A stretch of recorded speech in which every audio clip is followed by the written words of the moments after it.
Wanda Nealon has given us the go-ahead to use the house until the kids graduate from high school. Mr. Nealon will keep making the mortgage and utility payments. She's also entitled to half the value of her husband's business.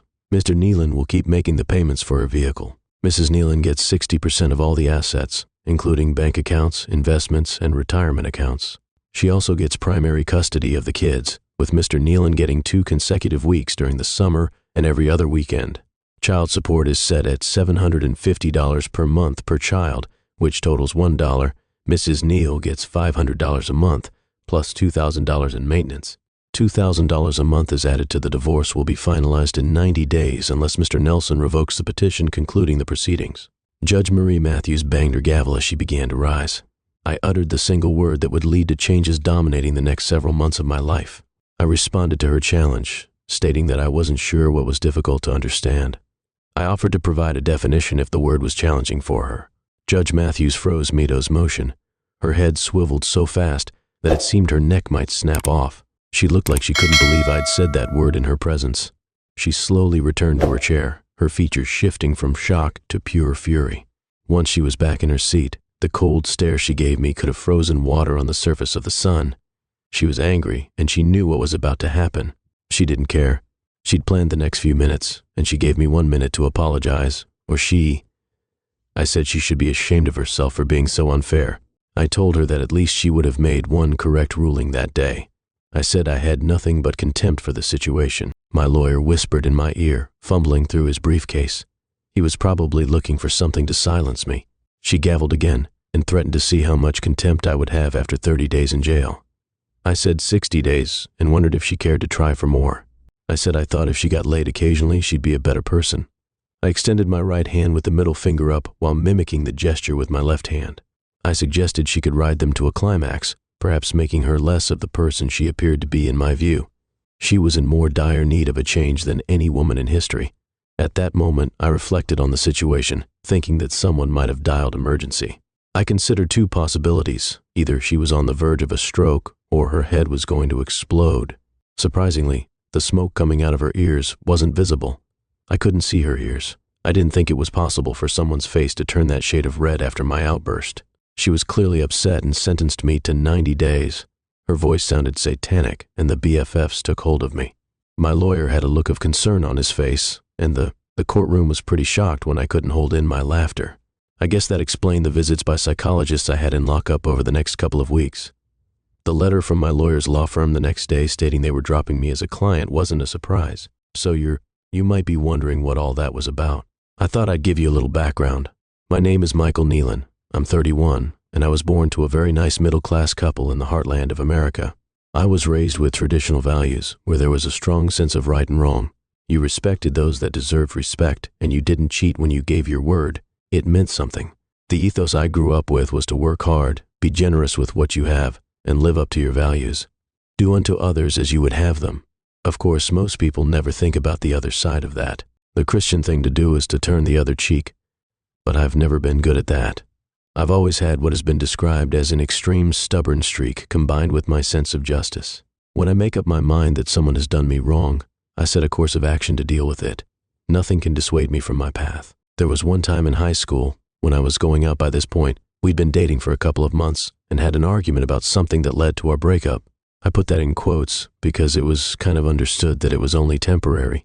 We'd apologize to each other a couple of days later and get back together. It wasn't the first time that it happened. We'd just use the weekend to cool off and make up on Monday. Unfortunately, I happened to be walking past the theater on Saturday evening and saw my cousin Harold escorting Cheryl into the theater. Harold and I were like brothers, not cousins. We were the same age and had been close for as long as I can remember. His family lived on the same block as me, and we grew up together. I knew he liked Cheryl.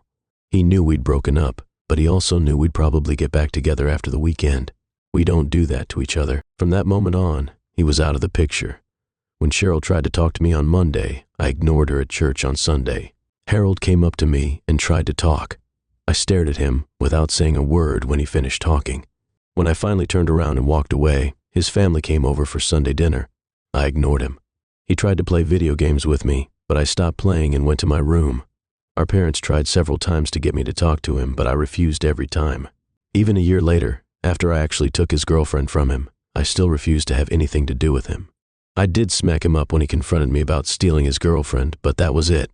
Years later, he sent me a wedding invitation, which I ignored when I married Wanda. Every member of my extended family got an invitation except him. I guess I'm a bit of an idiot and hold a grudge.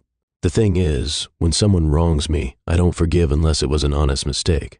I think it's important to say that what Harold and Cheryl did was intentional. I know that many of you think I'm an idiot, but if that's the case, I'm happy to annoy you a bit more. I firmly believe that you shouldn't do the crime if you can't do the time. If you make a mistake, you should face the consequences. If you drive drunk and get caught, you'll lose your license for a while, pay more for insurance and do community service or whatever else is involved. If your job depends on you driving, you'll lose it. I call that a foolish tax. If a girl chooses to engage without protection and ends up pregnant at 18, her foolish tax is being called mummy for the next 18 years. If a guy chooses to bump bellies with his prom date and impregnates her, he should be required to step up and take care of the kid he was half. If you make a choice, you have to live with the consequences. That's what I call personal responsibility. I didn't want to pay for someone else's mistakes, so I worked hard at school and got good grades. I got some great scholarships and went to college. I was good with the ladies and still kept my grades up. I was always the better looking one, and I worked to maintain my health. I got into more than my fair share of fights in high school because of my personal beliefs. I won more than I lost, but I was still in good physical shape. I graduated with an economics degree and an accounting minor. I went on to get my MBA and then got a decent job at a large company where I was making really good money. I was single with not a lot of bills to pay, so I started playing the stock market. I found I kind of had a knack for that and made out rather well.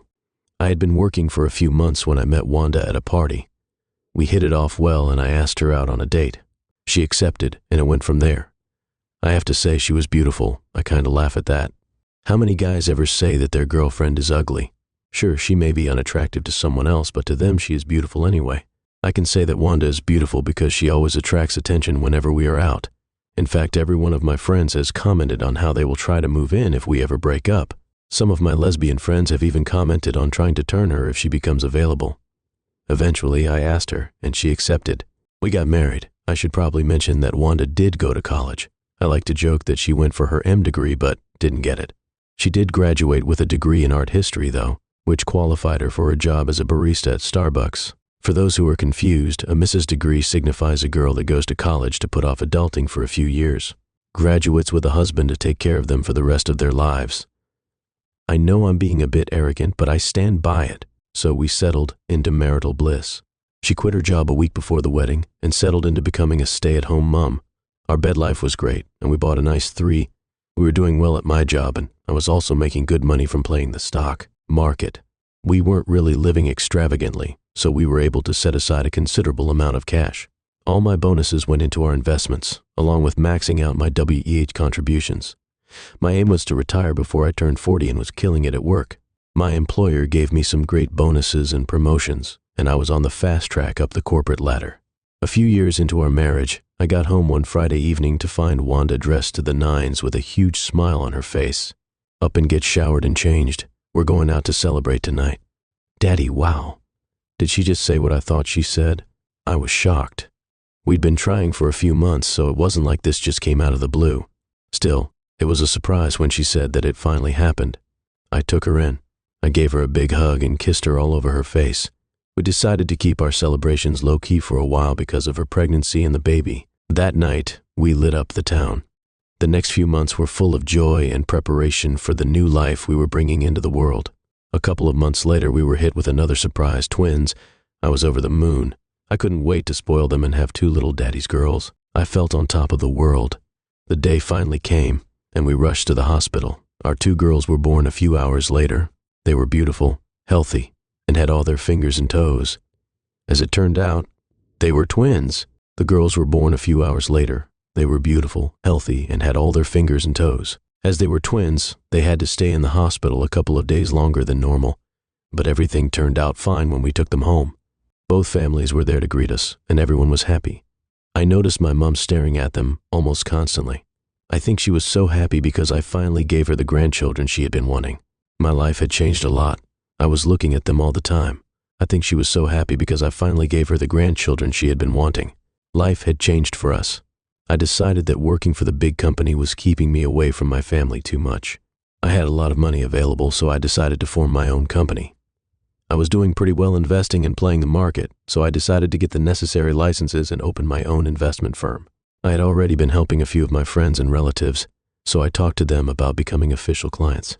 That started things moving once I opened. I had several former co-workers who were interested in becoming clients. I also got a lot of my former colleagues to move their portfolios over to me. In less than a year, I had built up a decent client list, and several of them were even discussing moving over to me with their friends. When you're on top of the world, the only direction you can go is down. It was the girl's second birthday party, and we turned it into a full-on production. They'd never remember it. But it was a celebration they could watch the videos of when they were older and enjoy it. All the family from both sides was there.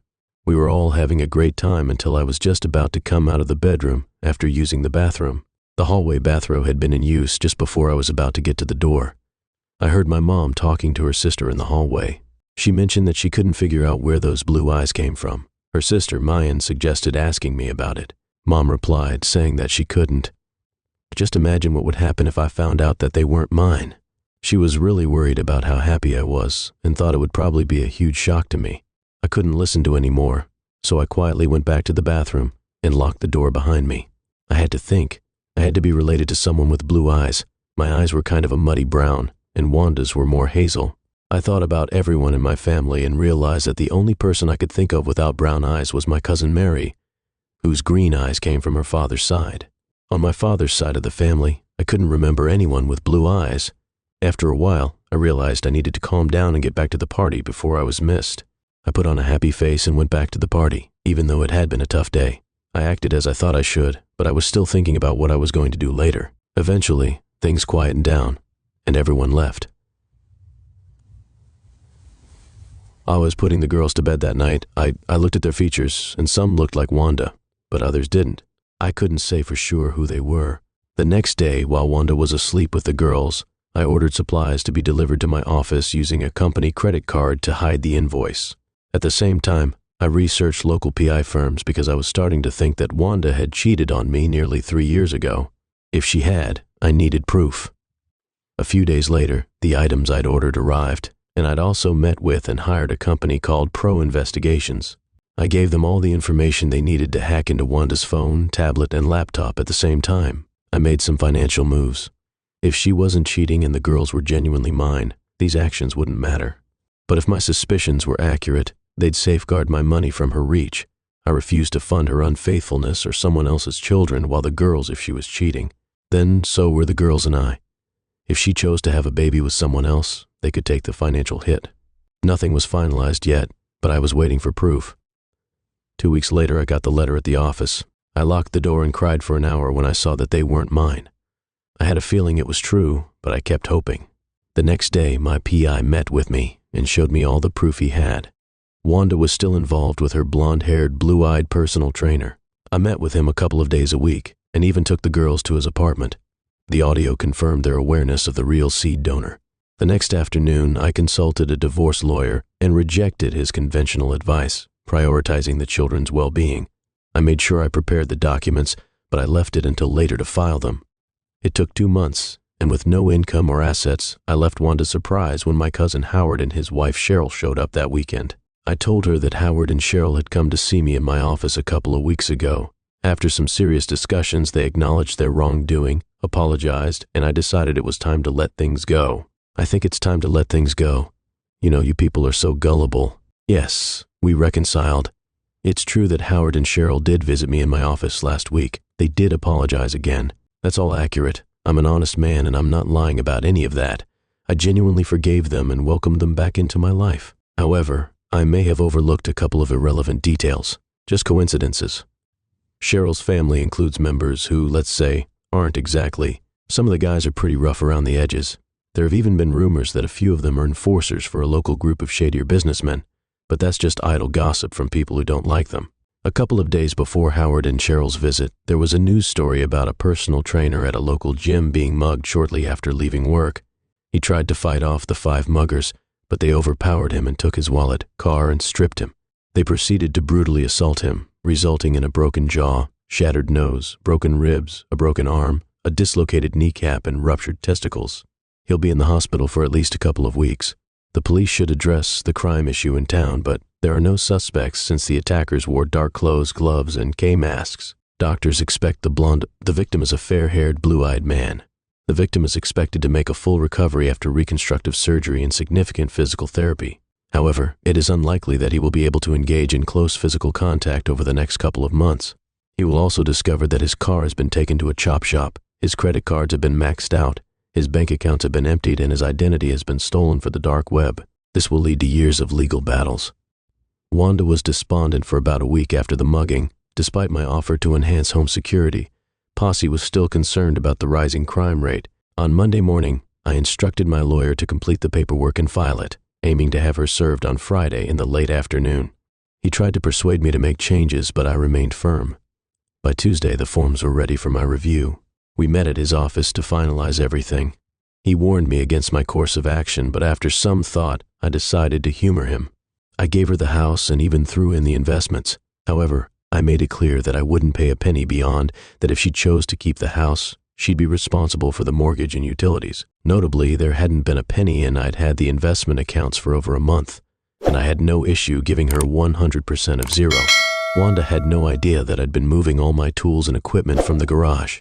Gradually, I also moved things I wanted to keep out of the house, mostly from my home office. Tools and larger items found storage on Howard and Cheryl's ranch, while less valuable, smaller items were transferred to a one-bedroom apartment. I found a bedroom apartment in a complex owned by an offshore LLC. The owners of the LLC were surprisingly challenging to locate and verify. Friday morning finally arrived, and I headed to work as usual. A couple of days earlier, I had Howard assist me in moving my truck to the office. I left my car, got into the pickup, and drove to the bank. At the bank, I cleared out all the accounts, leaving $100 in checking and savings. Next, I emptied the safety deposit box. Then, I drove to the ranch and combined all the cash and contents of the safety deposit box with my other belongings. I didn't want to risk them discovering a newly rented box at another bank and seizing it too. I also wanted to avoid anyone tracing a wire transfer. Besides, I anticipated needing the cash later. You might be wondering why I trusted Howard and Cheryl. It was straightforward. The mortgage on their ranch was held by a certain offshore LLC with murky ownership. Moreover, despite our issues, Howard is still family to us. You don't mess with family. The rest of the family takes such matters personally. There was much joy in the family when Howard and I finally reconciled. I returned home. I pulled over a couple of blocks away to check the GPS I had installed on Wanda's car. As I expected, she was at the mall, rushing home. I parked in the driveway. Over the past few days, I had packed up the rest of my clothes and belongings and placed them in the garage. I threw the few boxes in the truck and went inside. I grabbed the remaining clothes from the closet and dresser, not bothering to pack them. I just grabbed them by the armload, hangers and all. It only took a couple of trips to toss them all inside the cab of the truck. I didn't bother closing it. As I was leaving the house, my cell phone rang. It was Wanda. Presumably her cards didn't work when she tried to check out. I glanced at the GPS signal moving in my direction and laughed. I tossed my phone onto the table and walked out the door. I was several blocks away from my new apartment before I knew it. I transferred everything from my truck into the appropriate rooms. I'd only had 3 beers, but everything was put away by the time I sat back in my recliner. My new cell phone rang. Only a couple of people had this number, and my soon-to-be ex-wife was one of them. My wife wasn't on the list. I answered the call, and the person on the other end told me she'd been served. They said they'd send me the video soon. I said okay, and thank you before hanging up. 15 minutes later, I got the video in my email. She was pretty shocked, but the video only showed her being served until she fell to the floor. The process server checked to make sure she wasn't hurt and left the video. At that point, I would have liked to see her reaction when she started reading the divorce petition. I had DNA and video evidence of her infidelity, so things moved slowly from then on. I got several phone calls, including a few from my old office, as she had called multiple times. She tried several times to reach me. It seemed she didn't believe them when they told her I'd resigned and hadn't worked there for the last 2 weeks. She even showed up in person, demanding to see me.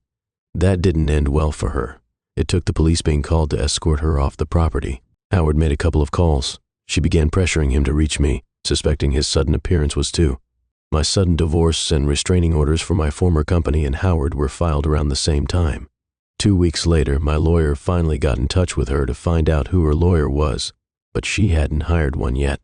First of all, she was quickly running out of money. All she had was the cash in her purse and $200 I left in the bank accounts. She started leaning on her parents for support, so I relaxed. Without starting any new projects, I was going to be unavailable for a while. I also wanted to avoid leaving anything she could use against me. Eventually, she got a lawyer and meetings were scheduled. I declined to attend, giving my lawyer firm instructions. There was a lot of tension at those meetings, which led to arbitration. I had to attend, but it didn't go well. Questions arose. She was asking where all the money was. She even said, "What money?" "All our money. We're flat broke." In fact, I'm living in the cheapest single-bedroom apartment I could find. I chose it for affordability, and my acquaintance with the owner is limited to investments, checking, and savings. Those disappeared due to a disastrous investment, investing in a cheating wife. That was true. I had no idea where all those offshore banks kept their cash. We gave her the house with her name as the only one on the title. My lawyer suggested he could have been more forceful, but he sounded like someone observing a tornado-ravaged house, commenting that at least the rubble hadn't caught on fire. "The mortgage is maxed out and I can't possibly afford the monthly payments." Wanda screamed, and it was pretty intense. Things went downhill fast from there. Child support, alimony, and spousal maintenance were all issues that I had no control over. Felician was demanding 70% of the liquid assets, but there were none. She wanted 50% of the business, but there was no business. I lost 150% of the retirement, and arbitration didn't work out. So we ended up in court with Judge Marie Matthews. She was the most feminist man I ever met. I had a run-in with a family court judge who was pretty tough on men whose wives had cheated. "I was planning to criticize you for thinking I could convince them there was no money. You'd be wrong. I was aware they could check my accounts. I wasn't surprised when the judge used those numbers to calculate my liabilities. The thing is, they had no way to access it. I needed time to transfer funds around through different banks and accounts. I even went so far as to pull all the money out of one bank and deposit it into several other accounts at separate banks. Those accounts there were several different names, and one of those was a rather shady business that Cheryl's family was involved with. It was a gag gift shop where you could buy fake IDs for entertainment purposes only. That was even printed on the ID cards I possessed. I also had an ID that claimed I was Jesus Christ, which was used for pranks. I'd show my fake ID, which cost about $150 and was really well made. The only giveaway was the warning about it being for entertainment. I'd transfer money to other accounts which could be traced, but it would cost a lot of money and take a long time. Now I'm back in front of the man. I've been in county jail for 60 days now, and I'm just about at the end of my 90-day sentence. She said I'd be serving my sentence in the county jail, not state prison. She laughed and asked if I'd learned my lesson. I said I hadn't married a cheating spouse. I realized she'd already made her feelings clear in court. Her vein was popping, which wasn't ideal for her blood pressure. I said I wasn't worried about my attitude. She also mentioned her health, which I thought was a bit much, given that she was being railroaded in front of kangaroos. She suggested my blood pressure must be sky high during doctor visits. She warned me that she could extend my stay in jail and, given my attitude, would add another 30 days. Then she brought up the purpose of the meeting, questioning why I hadn't made my first 2 child support or maintenance payments to my ex. My wife also asked about my lawyer's absence. She seemed frustrated and said that she thought being really smart was a requirement to be a judge. She thanked me for correcting her on that and suggested explaining things to me so I could understand. I apologize if I'm sorry. I realize this is all a bit over your head, but I'm trying to explain it in a way that a 5th grader can understand. I really was becoming concerned about her bench catching on fire from the flames. She was snorting at that point, and I was starting to think that she actually didn't like me. I am in jail. I haven't been able to send any money since I don't have access to it. I suggested she explain why she's the reason the other woman can't get the money she was trying to steal from me to give to her. I also asked if she got all of it. I was then taken back to my cell for another 90 days, 30 of which were added on to my original sentence, 30% were added on for her first high rate, and another 30 that I managed to catch at the end. To be honest, it really wasn't that bad. The food wasn't great, but I still ate it. I had a nice bed. I had plenty of time to sleep in and relax. I made good use of the weights and exercise machines. I didn't have many problems. First, it didn't take too long for my courtroom antics to become common knowledge inside the jail, which made me a few friends. Second, I should mention that Cheryl's family I had a few connections that could be useful for someone in my situation. The only problem was that they came from one of Wanda's cousins, who wasn't the brightest. He thought he could get me arrested for a minor offense and spend a week in jail to teach me a lesson. The whole jail population knew about it. Before he even set foot inside, it was pretty obvious what he was up to. He was spotted halfway across the yard, where he'd collided with an inmate while tossing a football. He'd given him an accidental elbow to the gut, but he just kept on going. Then, another 20 feet away, he got struck by a basketball. He apologized profusely, but then he accidentally elbow-checked me in the chin while he was helping me up. After that, he kept on going towards me, but he had 2 more mishaps before he reached me. He tried to punch me when I was facing away from him, but I wasn't clueless and I'd seen it coming, so I spun around. He got a pretty good kick to the groin, which was a clear 65-yard field goal. His run of bad luck caught up with him, and he ended up in the infirmary. 2 days later, he refused yard exercise and spent most of his time in his cell until he was released. When he was back in court, the judge asked if I was ready to apologize. I asked her to clarify what she meant by my outburst in the courtroom. I said I didn't know what she was talking about in a dismissive way. She warned me to keep my tone civil, or I'd end up staying longer. I told her I was frustrated because another judge might take over and she was driving me crazy. I joked that maybe she should be nicer to me. I started stomping my feet, maybe even needing an EMT in the courtroom if she had a stroke. I pointed out that there was no child support, maintenance, mortgage, or utilities paid as ordered. I explained that I couldn't pay anything while jailed, couldn't work, and emphasized that the kids were not mine. I added that my wife was a cheat and should pay for her own life. Maybe she should charge for it. I also said that I had given her half the business and that she should have plenty of money. Wanda's lawyer then said that they had been unable to take possession of his client's part of the business. Mr. Nealon had sold his company to an overseas entity about 2 months before filing for divorce. About 2 months before filing for divorce, they hadn't yet determined the actual owners to address the court order. Then, an attractive woman approached and said she represented the board of directors for the firm that purchased the business. She moved to dismiss the ruling giving Mrs. Nielsen any part of a business owned by her ex. The husband argued that it was unfair to give her ownership without the business's involvement, since the purchase happened before the divorce. The company had no part in this case, and they rejected any claim of ownership by Mrs. Nealon. Someone asked about the money from the sale, and the young woman explained how ownership was transferred, and the payments were made overseas. I don't have all the details, but I believe the money from the purchase never entered U.S. territory, so it's not subject to U.S. loss. Any claim on that money needs to be addressed with your ex-husband, possibly in the country where the money is located. Wanda's lawyer asked which country that was. The original transfer of funds was in Belgium, but I believe the money was transferred elsewhere shortly after the sale. I'm not sure where it was transferred. The young woman replied. My ex's lawyer spoke up again, expressing desperation on behalf of my ex. The house was going into foreclosure because the mortgage hadn't been paid. The payments were made in 3 months, but the utilities were about to be cut off. My client's parents had helped out at first, but it was becoming too much for them. They found a job as a waitress at a local diner, but the income wasn't enough to maintain the house. The judge told me I had 1 week to bring. I told him that all the payments were up to date. I was a bit sarcastic, suggesting that he could try bending over to pull cash out of his crack, but unfortunately, that cash wasn't there. I told him that I was in jail with no access to any money, and that I couldn't work due to my incarceration, so I couldn't get any cash. I pointed out the misconception. I told them I didn't have any money in my cell, and that I couldn't pay the orders because I didn't have the chance to. I said I didn't have a lawyer and that I was broke. I asked why they were talking about phantom accounts when I didn't even have access to the information. I also said that I needed access to my financial records to get account details because I don't have any records. I asked anyone who thought they had account information for these accounts to show it to me. I also asked about the money from my checking accounts, savings accounts, and investments regarding the sale of my company. I told them the company was in trouble because of some bad investments. I had to sell it cheap to cover my costs, so I didn't have any money left over.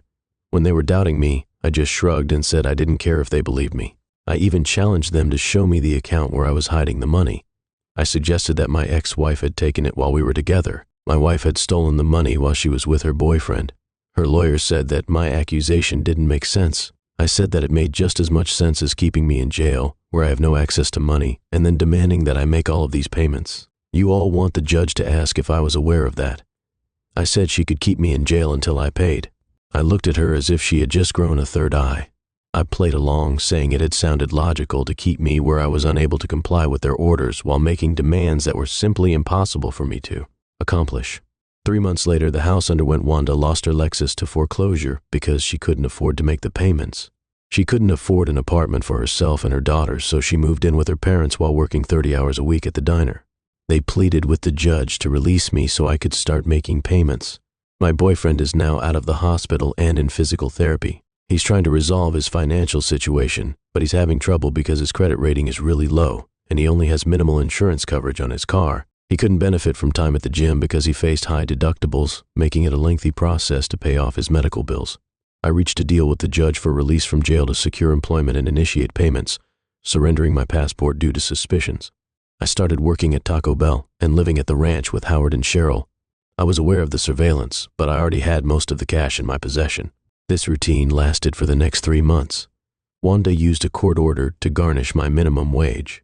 I was paid in wages from Taco Bell, but this was only a small amount. I had already made my plans with Howard. I left my apartment while I was in jail. My belongings were divided among my extended family. Packages were shipped from them to a common location. This was undetected by the surveillance. Guests discreetly moved packages to their vehicles during visits and barbecues. Over the next couple of weeks, I spent my time either working or at home. I avoided going out. Taco Bell eventually obtained a restraining order against Wanda. This was due to constant annoyance at the restaurant. Despite the option of termination, she became disruptive. I made a discreet payment. To the manager, I kept my job for legal meetings. My lawyer first represented the new owners of my former company in court.